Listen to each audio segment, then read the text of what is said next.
Today, I'm going to be showing you the tools that I've reached for again and again when I'm making my Cricut projects.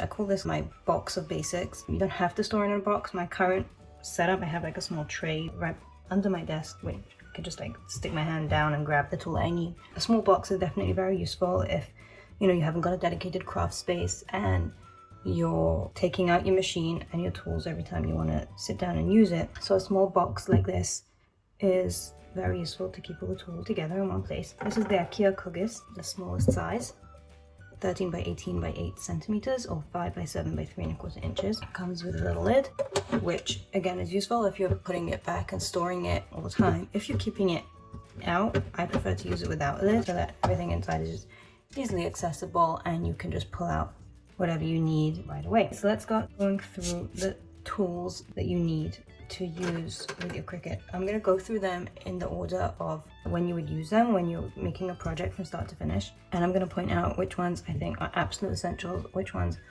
I really prefer, and at the end we'll get through some bonus ones that are useful depending on what you do, and some of them depending on what you prefer. So the first tool that you're going to need is a tape measure. I prefer a tape measure over a ruler because it's small and compact and it fits nicely in a box, and it's also very flexible, which makes it great for measuring curved lengths like this one. The first step in every project is going to be measuring how big you want your piece to be, and it would be hard to measure this with a ruler. I like to use a tape measure that has both centimeters and inches on it, and like this I can easily curve it around and see that I want this to be about, say, 9 centimeters wide by approximately maybe 8 centimeters high. So that is tool number one. It's literally an essential. You can't start any project without knowing what size you need your item to be. So let's put that in the box. So the next thing we're going to need is a pair of scissors. We've cut the vinyl, it's now on a roll or a mat, and we want to cut out just the part that has our design. So a small pair of scissors. The Cricut ones is good. I like these snipping scissors that came from the sewing section of a store. Just a small sharp pair of scissors, and we're going to use that to take our vinyl that has just come off the mat and give it a snip around our design like this. So that is scissors. Again, always needed. 1 pair, 2 pairs. You shouldn't need more than one, but I find that they're very easily misplaced, or someone in the house is looking for scissors and will grab yours, so it's useful to have an extra one on hand. But definitely scissors in my box. So this next one is not essential. It's a craft knife and it's very useful, but you can definitely do things without it. Like, you don't have to have one. One of the things I like to use it for is in a piece with a lot of lines of text, especially small text, where I don't want to just go in and weed and like pull it all up in one go. I feel like a lot of the small letters you sort of come up with it or get ruined. So it's a lot more manageable to weed it one line at a time, sometimes one word at a time, depending on what the piece is. So what I'll tend to do is I'll come in with my craft knife and just cut lines around each section that I want to weed individually, whether that's lines or words or specific shapes. You can't see it so well in this shot. You can't really see the letters, but there was a lot of tiny little stuff. And so this is me going in with the craft knife and cutting around it so that I have more small, manageable sections to weed instead of putting it all up at once and losing half of the letters. So let's go ahead and put that in the box. So next step in our process is going to be a weeding tool. And there's a couple different kinds that you can use. The first type is this hook type. I have 2 different ones here from Cricut and a generic one from Amazon that both work great. There's another kind called a pin weeding tool. This looks like a ballpoint pen, but when you press the top, a small pin comes out and you can use that to weed, and I find it really good, especially for small letters and things like that. With regard to these, I don't know how well you can see, but the Cricut one, the very tip has kind of started to curve under slightly, and it's not as pointy and sharp as this other one that I have right here. I mean, it still works, but it sometimes takes that extra second to like hook onto something and pull it up. I just wanted to share that there's some great quality knockoffs out there, and you don't have to pay Cricut prices to get good supplies.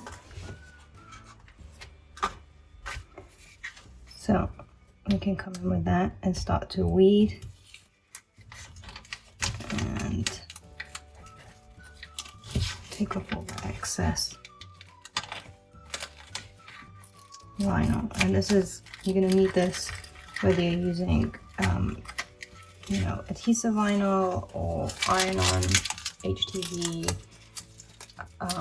infusible ink, removable vinyl, anything where you need to take out the excess. You're going to need to use a weeding tool.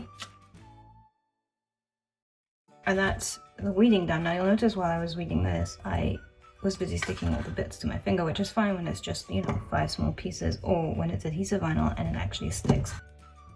But when you're weeding HTV, which isn't sticky, or you have a bunch of little bits and they're either piling up on your hook or in your hands or everywhere around you, we come to the next tool, which again, not an essential. You can definitely do stuff without it. It's a lint roller. You can keep one on a stick like this, so it's rollable, and you can use it to actually remove lint from stuff. Say you're ironing on a t-shirt and you know want to get rid of any fluff and bits like that. But for this purpose, you can also just keep a piece like this on its own if it's nicely in the box. And what we're going to do with it is, as I'm weeding, I'm going to take the pieces that I'm removing and stick it onto the lint roller, which, because it's sticky, is going to catch everything really nicely. I'm just going to take this piece over here and weed the insides of some letters so you can see what I'm doing, and it just keeps all the mess in one place and nothing goes flying anywhere. And I really find it a game changer, especially for HTV, which isn't sticky, and you would just have these tiny little pieces flying all over the place. And then when you're done, all you need to do is remove that layer of the lint roller and you have a nice fresh sticky surface to keep going with. So let's go ahead and put that in the box. So the next thing we're going to want to do is adhere this with transfer tape, and to do that we're going to need a scraper. So I have 2 different ones. Cricut makes these ones. They come in bigger sizes as well. They have a very thin edge, and I don't like it so much because it tends to get small chips. And then when you're pushing it, if you're not careful, you can rip or create a hole in something. And also because it's so thin, I just find it doesn't have such a strong push.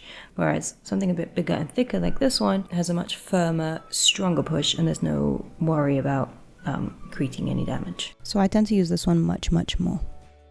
This one also has another useful feature, completely unrelated, but it has these 2 lines with the space in the middle, and it's really useful when I'm working with a round object to kind of rest it and hold it in place really nicely so I can stick something onto it. So maybe a bit random, but I like it and really recommend. You can get these anywhere. I got this one for $2 from 1for3vinyl.com. It's not the only thing I get from there. I love their vinyl and it's great price, like better than anywhere else, but shout out for their scraper. Okay, so let's get a piece of transfer tape. In this case, I've already transferred stuff onto here, and this is going to be the final piece of our design. To line it up, I use this trick of having a shape that they all share so that I can make sure it's positioned correctly. And then I'm just gonna get it down there and start burnishing and making sure everything gets stuck really nicely. And then I'm just gonna go flip it over and burnish the back a couple of times just to be extra sure. And then we can go ahead and peel off the backing paper.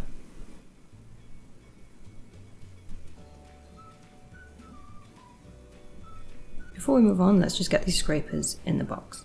So I'm going to be putting this design onto this frame, but before I do, I'm going to grab one of these little alcohol wipes, which is going to be the next thing that I'm going to put a couple of into my box. You can also use a pump bottle with rubbing alcohol, but these are just quick and convenient, and I'm going to give it a nice good rub all over just to make sure that any small dirt or dust is removed. And then we're going to give it a second to dry. The alcohol evaporates quickly and you can see the wet streaks disappearing. And now we can go ahead and take our design and figure out where exactly on the frame we want to place it. I just noticed that I forgot to remove the stars. We're done. We just used them to line up the pieces, but they're not actually a part of the design. So let's get those out the way. And then we can get back to sticking this onto the frame, so right about there. And I'm going to gently lower that down where I want it. And then come in again with the scraper and really scrape that down, burnish it well, so that we get a very good stick. And when that's done, we can just lift up the corner and peel off the transfer tape.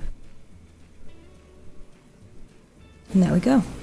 So that's my main box of basics, but there's a few other things that are often recommended, so I'm just going to go through a couple and let you know what I think of them. So this is a paper cutter. The main use is going to be when you've cut something out on a long roll or sheet or vinyl and you want to slice it off, but you want to get a nice straight edge so that when you use this roll or sheet next time, it will line up really nicely on your mat. It's also very useful for Cricut Joy owners who want to cut down vinyl or cardstock to the size of a Cricut Joy mat, which is much smaller, but vinyl, besides for Cricut's own brand, doesn't tend to come in those sizes, or any generic cardstock that comes in regular letter paper or A4 size, so it's useful in that kind of cases. But again, scissors can do the job, so as long as you have a pair of scissors or two in your box, useful but not an essential. Another tool I often see recommended is a spatula tool. It's sold in all the Cricut packs. It's generally used for scraping off things that remain on the mat, which can be useful with paper crafting. So I have these circus tents that I'm going to peel up, and we have a little bit left. This mat's not so sticky. Normally more residue would be left behind. But let's go ahead and take scraper, and yeah, it scrapes the pieces off the mat, but I find that any scraper will do the same job. In this case, the thin, sharper edge on the Cricut one might be mildly better, but any will work. And since you already have those on hand, I just find the spatula an extra thing to have around that's really not so necessary. The final tool for this video is the scoring stylus.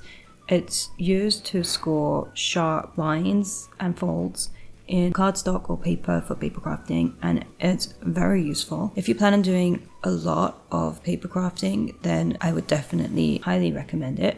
Although if you have the maker, you could use the single or double scoring wheels, but that's going to be for another video about the maker blades and options. This scoring size can also be used in the Cricut Joy with this small adapter, but we'll also go into that again in more depth in another video. So for this one, it really depends on what you plan on using your Cricut for, mostly, to decide if this is an essential tool for you or not. So that was our box of basics. Let's run through it again super quick. So we have weeders, super essential.